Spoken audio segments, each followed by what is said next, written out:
Starting in 3, 2, 1. What's up, it's Nez, and welcome back to the letter, everyone. Last episode, we seemed to have dozed off after drinking way too much and humiliating Ash, but now, mumbling a sleepy thanks, I doze off on the spot, face pressed on the counter. Already, I dread the pain I'll have for sleeping in such a position. But when you gotta go, you gotta go. Fucking Christ, why are you back? Oh, Marianne! How long have you been standing there, dearie? No, we're actually asleep. Come join us, Marianne. We won't bite. Unless you ask, that is. Not that I can get much sleep to begin with. Okay, it's Friday. Ooh, do people ever have that feeling that they're working on something they really enjoy but still it eventually tires them out? Because honestly, I've been feeling like this. You have certainly exceeded expectations, Marianne. Everything looks so marvelous, and in such a short time, too. Though moments like these make all the hard work worth it. Definitely. Well, I can't take all the credit. People have certainly been enthusiastic about the idea of working on the right mansion. There won't be any more problems unless Mr. Wright has any more objections about the second bedroom. The cursed bedroom, which probably belongs to the ghost. Oh, no. We proceed with that room as planned. I already agreed to him having his greenhouse and his vineyard and his stables. He may as well let me have this one thing. So an arts and crafts room then. We're only about halfway done, but the honest satisfaction on the client's face is enough to push me through. Let's face it, in between my exasperation at Mr. Wright's antics and her, I've been burning the candles at both ends. I can't even close my eyes without seeing a dead girl's face. Dead girl. Dead. She's dead. I have to keep reminding myself that, burying my feelings as deep as they've buried her body, 6 feet under. I shouldn't waste so much time on someone who's supposed to be gone. I've wasted so many years thinking about her already. There should be no need to bother myself with the dead when I should be bothering myself with the living. Well, they are bothering us.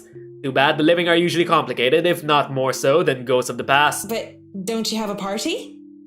Yes. But Luke's just being a sweetie, you see. That friend he's visiting. He's having marital problems and he's just trying to cheer him up. You mean Lee? It's even more complicated when the living in question is a pair of rich and famous socialites way past their honeymoon phase. And I've been somehow roped into being their relationship counselor. They've been married for a long time and they've hit a... how do they say it? A rough patch. His wife has a drinking problem and can be very neglectful. The poor thing really does his best to be a good husband. We've had this conversation before. But it's never enough for her. Sometimes I think it's the years. Maybe it's been so long that they've lost that romantic spark. What do you think? If I'm going to be completely honest, I need to ask. This is about you and Mr. Wright, isn't it? We're not as dumb as you think. Suppose it is. What would you tell me? Then, I tell you it's none of my business. I tell you that I don't want to meddle.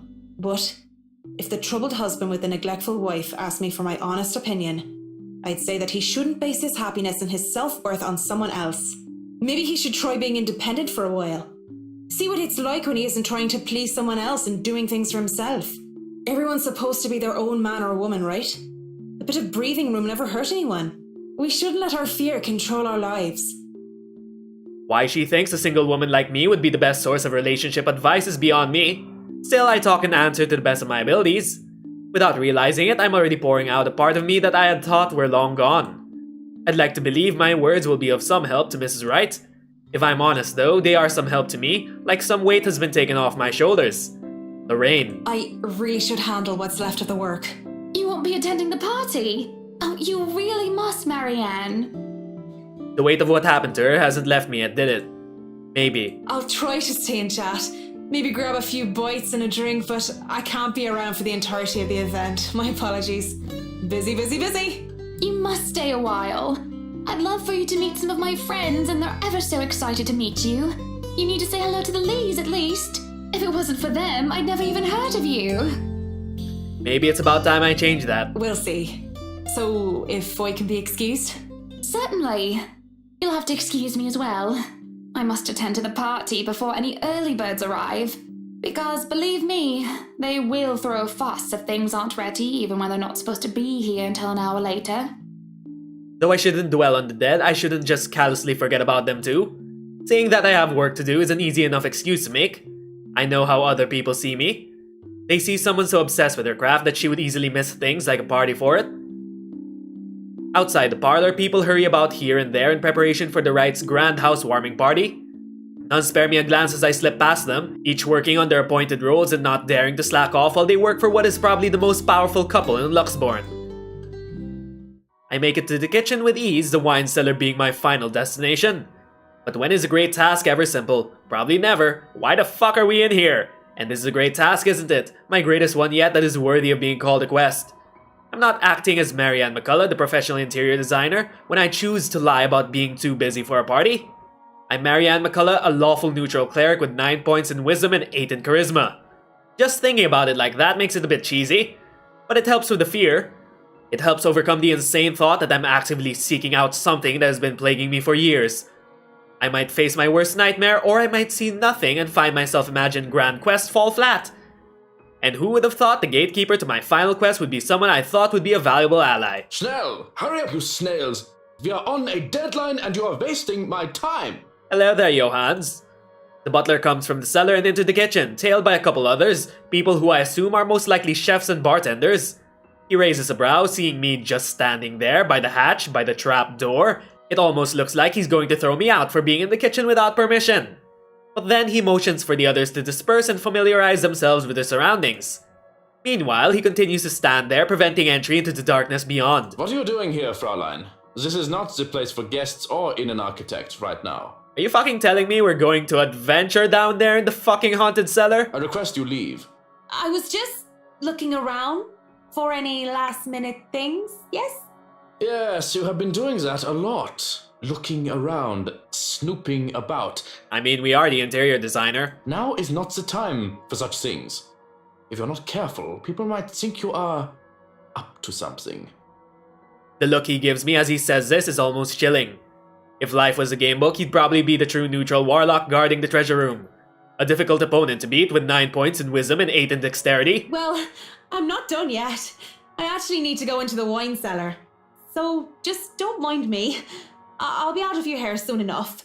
Go outside, enjoy the party. Bask in the praise and adulation they will no doubt shower you with when the madam speaks highly of you. Surely you've had enough of this stuffy old kitchen by now. You do not want to cause trouble. Both the Bratwurst and Hannah want this to be perfect. It would be a disservice and a disrespect to toe out of line and risk it being anything otherwise. And more importantly, I will be blamed for any failure that happens tonight. His intervention almost turns me away. Maybe this is a sign I'm not meant to seek Lorraine out, but... Please, it's really important. 15 minutes. 9, 10 minutes. Any longer and I'll pull you out of there myself. The Bratwurst will be furious if he thinks anyone is touching his precious wine without his permission. We're going down in the fucking cellar? Thank you.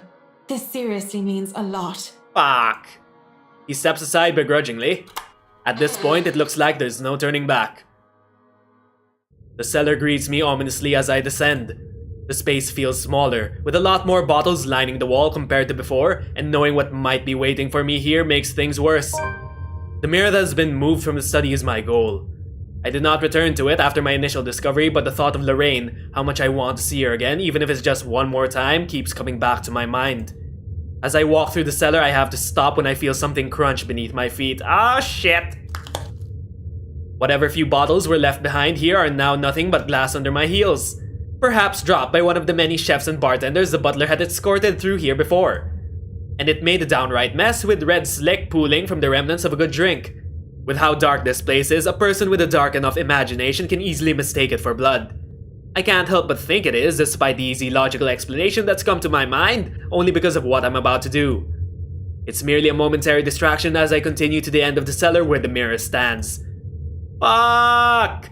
Propped up on the far wall, it gleams innocently while pretending to be a simple and ordinary mirror. How morbid to think this thing can show a person their deepest, most desperate desires, and twist it into an image so dark. That's what I had seen that day.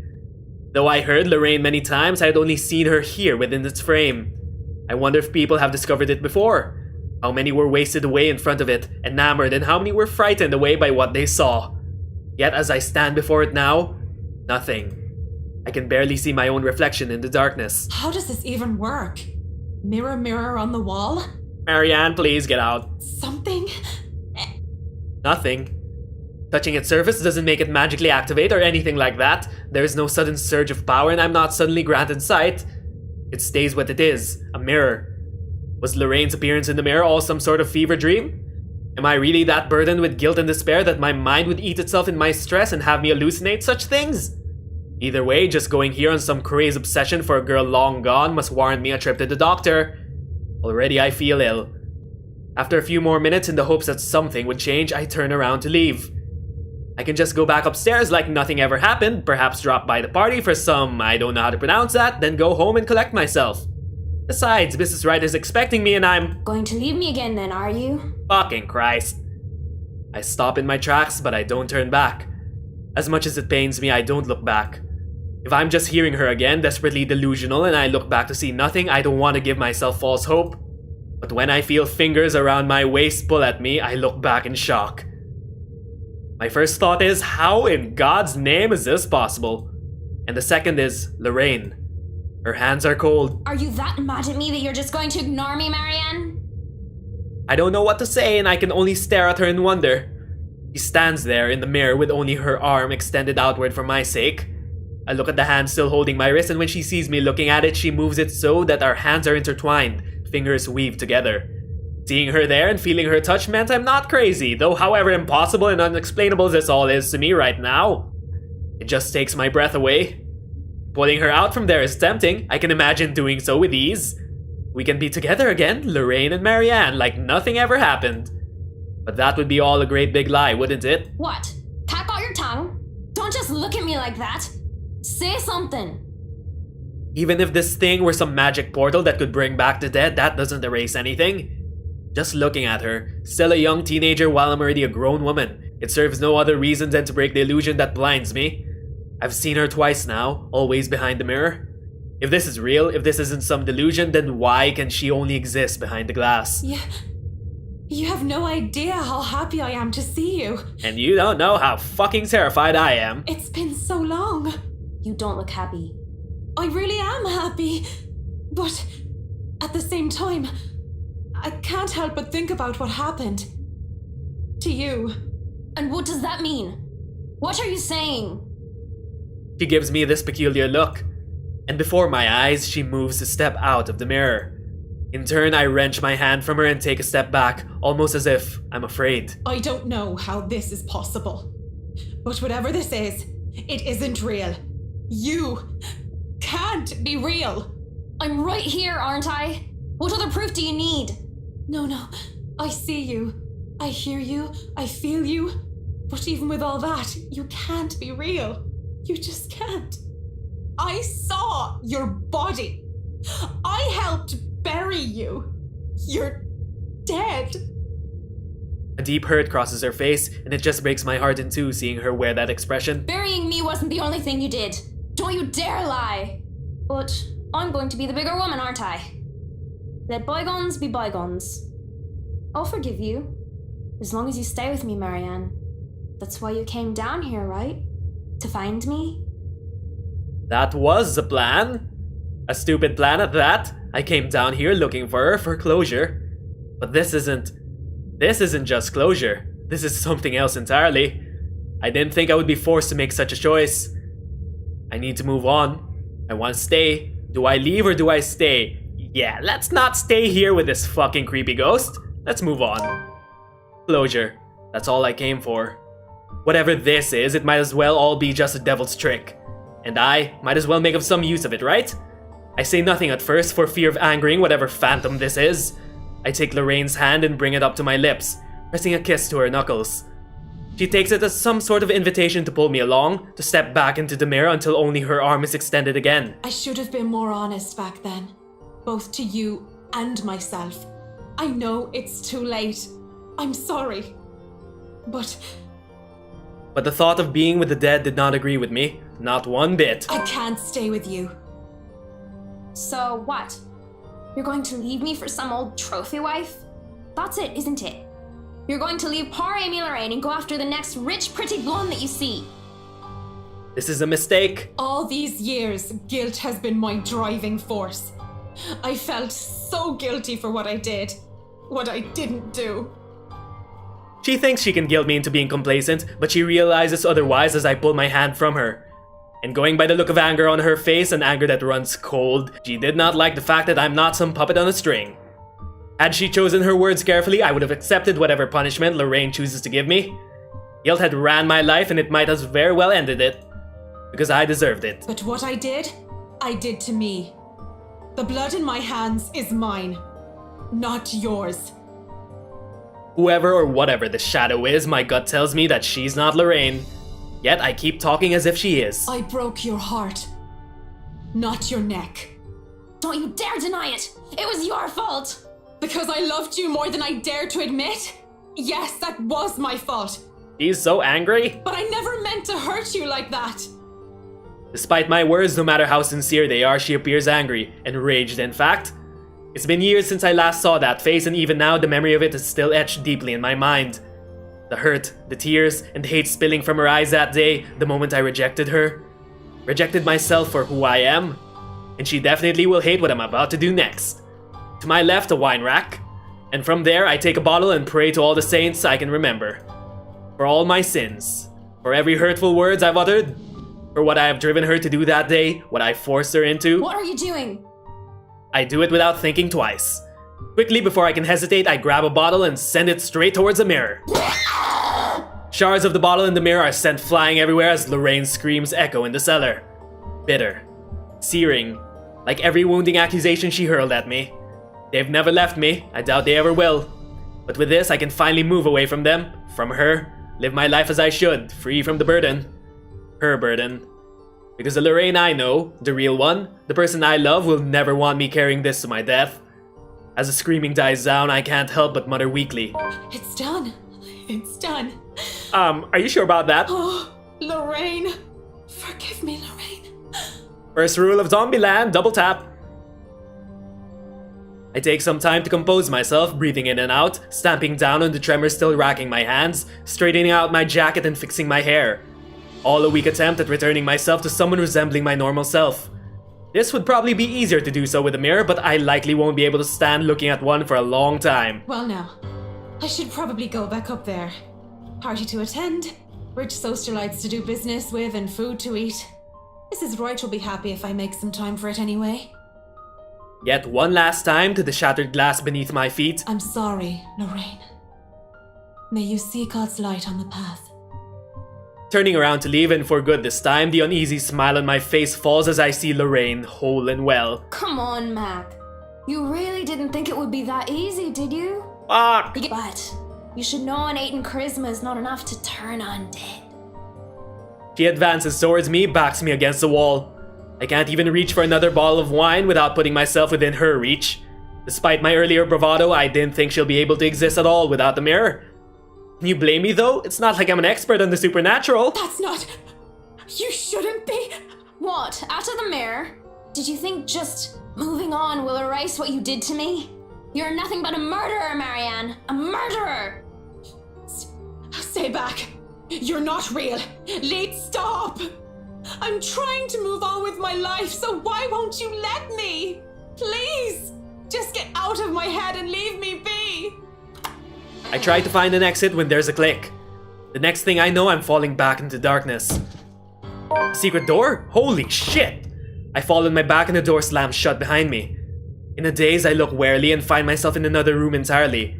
It's a fucking dungeon. I fucking knew it. There was a sex dungeon down here. On the other side of the wall, some sort of secret passage perhaps, an underground tunnel that has me wary and frightened. It also proves that the oddities in the mansion's floor plans are a lot more than just little discrepancies. I expect Lorraine to jump out at me from the darkness at any time. A breeze blowing through the tunnel has me relieved though, as the idea that there is still a way to escape should that happen. That is way better than being trapped underground with only God knows what that was. A funny thought comes to mind as I start walking to where the exit might be. I think about how Mrs. Wright would be disappointed if I didn't show up to the party. I imagine how furious Mr. Wright would be for breaking one of his wine bottles. Even Johan's reaction comes to mind, though I don't really know with that guy. One thing's for sure is that I would be calling Cam and hiring her for a drink as soon as I get out of here. Oh, fuck! That noise has me wary. A ghastly thing, a corpse of a woman leans on the wall. Her arms and limbs, almost every inch of her lithe body is prepped with wounds and rotting flesh.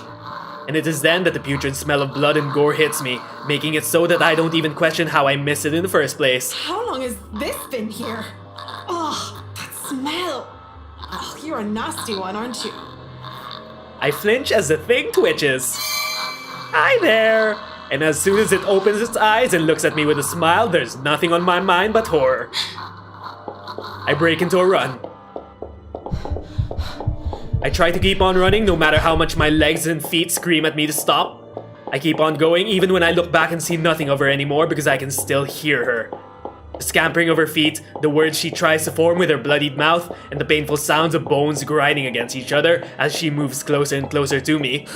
How long are these damn tunnels? Don't tell me this is how Marianne dies. There's a split second where I know that thing is right behind me, a strange sensation creeping over my limbs when her presence looms over me. And then suddenly, I can't even do anything before I'm yanked by the hair and pulled back.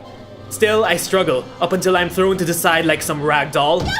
I hit the ground on my side and the musty smell of old hay that reaches me is the only indication that I'm still alive. Please don't hurt me. Fuck! My body hurts and I keep my eyes shut tight, afraid of what might happen next. What's wrong, Marianne? Are you really afraid of little old me? There's only dread seeing how she's followed me even here. She looms over me, backs me further into the cell that I'm thrown in. Please. It's so cold. I don't want to be alone, Marianne. Why won't you stay with me? Why would you leave me? Why? What are you? Fuck! Lorraine turns and shifts into that thing from before. And with that same gruesome grin, it takes a step forward towards the cell. Towards me. I barely scramble to my knees when the door to the cell slams shut and it just stands there, staring. Shouts for help ring out in the tunnels. But none of them are coming from me. I'm more paralyzed and shocked by what's happening. My throat tightens at being fooled by the image of Lorraine at the thought of being trapped down here. So then where? Help me! Oh, help me! What the fuck? Are you getting all this on camera, Carl? Yeah, but are you guys sure this is a good idea? We're breaking and entering here. Don't worry, the owners of this place haven't been here in a long time. Look at this thing, though. It has writing in blood like some cheesy 80s horror prop. Wait, I have an idea. Oh man, that's genius! What kind of butthead would even take this thing seriously? Maybe we can stick this in Rowan's backpack. That's Juarez kid would panic. Fuck! What? Spit it out! Behind you! There in the corner of the cell, a digital camera comes flickering to life, and a video has played back on the screen. It was hard to even consider paying attention to it when my life is on the line. But when the ghost doesn't move and the teenagers' mocking shouts of "help me" filled the cell, I just had to watch. And what I had seen, students, judging by their St. Coretti uniforms, they were holding... That letter. Fuck! And that thing, the woman, she... Shit! What? Did you guys see that glimpse?